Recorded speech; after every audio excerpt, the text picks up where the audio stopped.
Hello students, let's understand this question. The question is metal with high concentration of oxygen on its surface acts as, and we have these four options. First is anode, second is cathode, third is electrolyte and fourth is insulator. यानी हमें इन चार options में से बताना है कि अगर किसी मेटल में ऑक्सीजन का कंसंट्रेशन उसके सरफेस पे ज्यादा है तो किस तरीके का बिहेवियर शो करेगा। यानी हमें यहाँ पे ऑक्सीजन की कंसंट्रेशन के बेस पे करोजन बताना है। सबसे पहले हम ये समझते हैं कि डिफरेंशियल ऑक्सीजनेशन करोजन होता क्या है। So this type of corrosion occurs if oxygen concentration is not uniformly distributed on the surface of metal। यानी अगर ऑक्सीजन का कंसंट्रेशन किसी मेटल सरफेस पे यूनिफॉर्मली डिस्ट्रीब्यूट ना हो एंड उसकी वजह से करोजन हो तो उसको हम बोलते हैं डिफरेंशियल ऑक्सीजनेशन करोजन।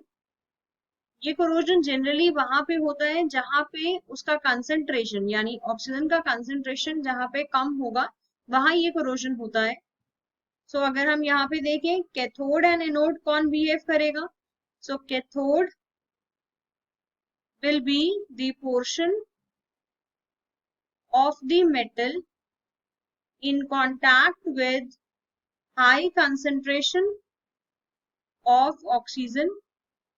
यानी जो पोर्शन मेटल का हाई कंसंट्रेशन ऑफ ऑक्सीजन के डायरेक्ट कांटेक्ट में है वो एक्ट करेगा as cathode and on the contrary जो पोर्शन लेस ऑक्सीजन कंसंट्रेशन के कांटेक्ट में होगा वो एक्ट करेगा एज एनोड। सो एनोड बन जाएगा the portion of the metal in contact with less concentration of oxygen,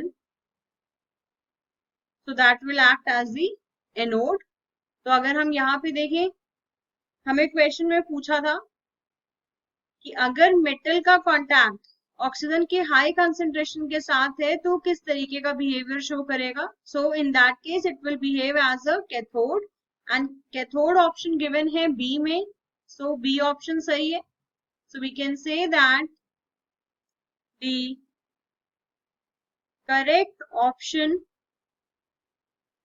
is B, zinc corrodes in, and we have these four options. First is 2 molar alkaline solution, second is 2 molar acid solution, third is 2 molar neutral salt solution and fourth option is all of the above। यानी हमें बताना है कि zinc का corrosion कब होता है। If we C zinc अगर प्योर स्टेट में है तो करोड नहीं होता, लेकिन इसमें अगर थोड़ी सी इम्प्योरिटीज हो कॉपर की तो ये करोड हो जाता है। So zinc with traces of copper impurity corrodes in 2 molar acidic solution but not in neutral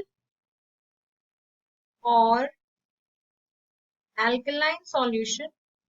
यानी न्यूट्रल और अल्कलाइन सॉल्यूशन में जिंक करोड नहीं होता, लेकिन अगर एसिडिक सॉल्यूशन हमें मिले तो उसमें जिंक करोड हो जाता है, वो भी अगर उसमें कॉपर की इम्प्योरिटीज हो। तो अगर हम ऑप्शंस के अकॉर्डिंग देखें तो acidic solution is given in the B option. So we can say that the correct option is B. In which of the following the corrosion of iron will be most rapid? And we have these four options. First is in pure water, second is in pure oxygen, third is in air and moisture and fourth is in air and saline water। यानी हमें इन चार options में से बताना है कि किस case में corrosion of iron will be fastest। So the corrosion of iron occurs most rapidly in air and moisture. तो जब आयरन का करोजन होता है तो उसके लिए हमें चाहिए होता है एसिडिक कंडीशन। एसिडिक कंडीशन हमें मिलेगा अगर एयर होगा एंड उसके साथ मॉइस्चर होगा, क्योंकि एयर में कार्बन डाइऑक्साइड, मॉइस्चर में जो वाटर है उसके साथ रिएक्ट करके it forms carbonic acid which is a weak acid, तो H प्लस आयंस वहां से मिल जाएंगे जो हेल्प करेगा कोरोजन ऑफ आयरन में। We can say that this is due to the interaction of carbon dioxide with the moisture and formation of H2CO3 that is carbonic acid, या फिर हम बोल सकते हैं basically H plus ions which help in corrosion। तो अगर हम options के अकॉर्डिंग देखें तो एयर एंड मॉइस्चर हमें गिवन है सी ऑप्शन में, so we can say that the correct option is C. I hope it is clear to you now. Thank you. Corrosion can be prevented by, and we have these four options. First is painting the metal surface. Second is alloying the metal with more anodic metal. Third is to prevent the contact of the metal surface with good electrical conducting media. And fourth is all of the above.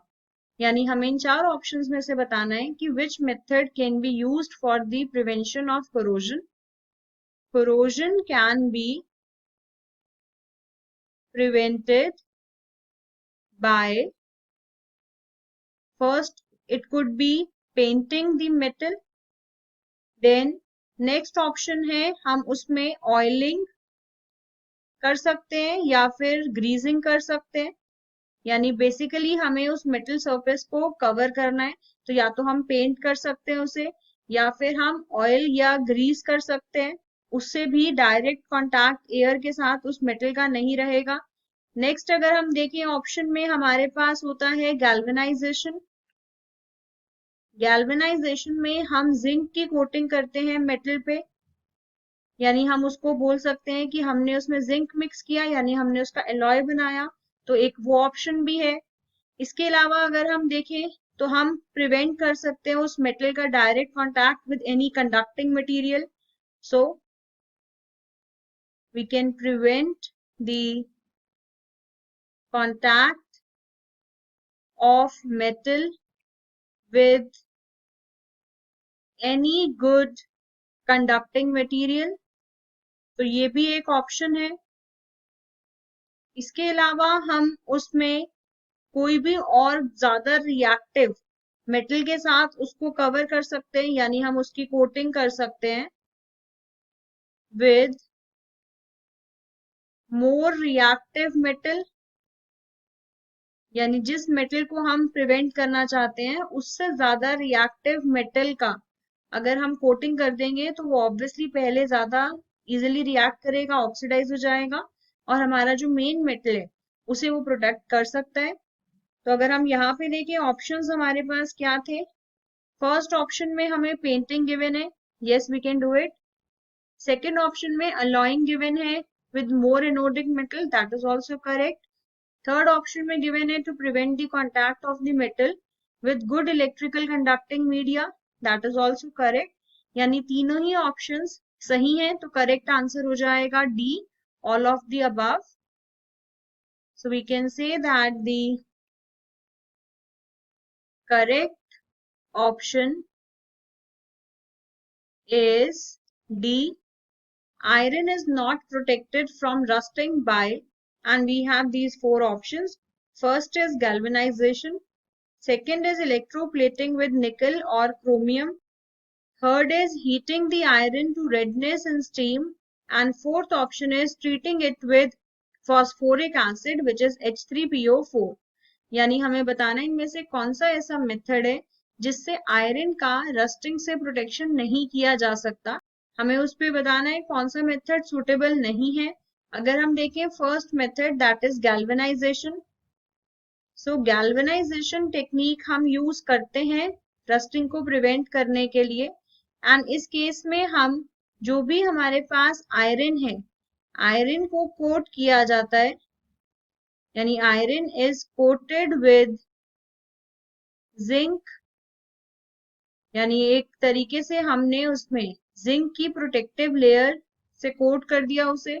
Zinc is more reactive than iron, तो जो भी reaction है वो zinc का होगा and जो main metal है that is iron वो प्रोटेक्ट हो जाएगा।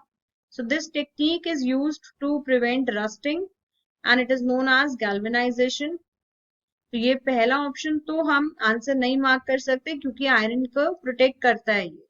सेकेंड ऑप्शन है इलेक्ट्रोप्लेटिंग विद निकल और क्रोमियम। सो इलेक्ट्रोप्लेटिंग का जो ऑप्शन हमें गिवन है ये भी हम यूज करते हैं for the protection of the iron as nickel and chromium are more reactive than iron. तो हम किसी भी ज्यादा रिएक्टिव मेटल का कोटिंग कर सकते हैं इलेक्ट्रिकली, तो हम बोलते हैं इलेक्ट्रोप्लेटिंग। सो इलेक्ट्रोप्लेटिंग करके भी प्रोटेक्ट किया जा सकता है, तो ये भी आंसर नहीं है। नेक्स्ट ऑप्शन है heating the iron to redness in steam. अगर हम आयरन को हीट करते हैं इन स्टीम तो वो बनाता है iron oxide that acts as a protective layer, जिसकी वजह से फर्दर रस्टिंग नहीं होती है, यानी heating of iron is also a method. So heating of iron in steam ये भी एक मेथड है जिससे हम रस्टिंग रोक सकते हैं। लेकिन लास्ट ऑप्शन जो हमें गिवन है treating it with phosphoric acid, इससे कोई फायदा नहीं होगा क्योंकि फॉस्फोरिक एसिड के साथ कोई भी प्रोटेक्टिव लेयर ऑक्साइड की नहीं बनेगी। हमें अगर ऐसा कोई प्रोटेक्टिव लेयर बनाना है तो हमें और स्ट्रॉन्ग ऑक्सीडाइजिंग एजेंट चाहिए, यानी treating it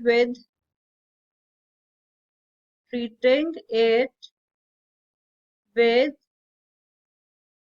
H3PO4 is not used for prevention, क्योंकि इससे कुछ प्रिवेंशन नहीं होगा। अगर हम ऑक्साइड का लेयर बनाना चाहते हैं इसलिए हम एसिड के साथ रिएक्ट कर रहे हैं, तो हमें और स्ट्रॉन्ग ऑक्सीडाइजिंग एजेंट्स यूज करने पड़ेंगे जैसे कि नाइट्रिक एसिड, तब हम ये ऑप्शन यूज कर सकते हैं, बट नॉट विद H3PO4। तो अगर हम देखें ऑप्शंस में ये गिवन है डी ऑप्शन में, so we can say that the correct option is D. I hope it is clear to you now. Thank you.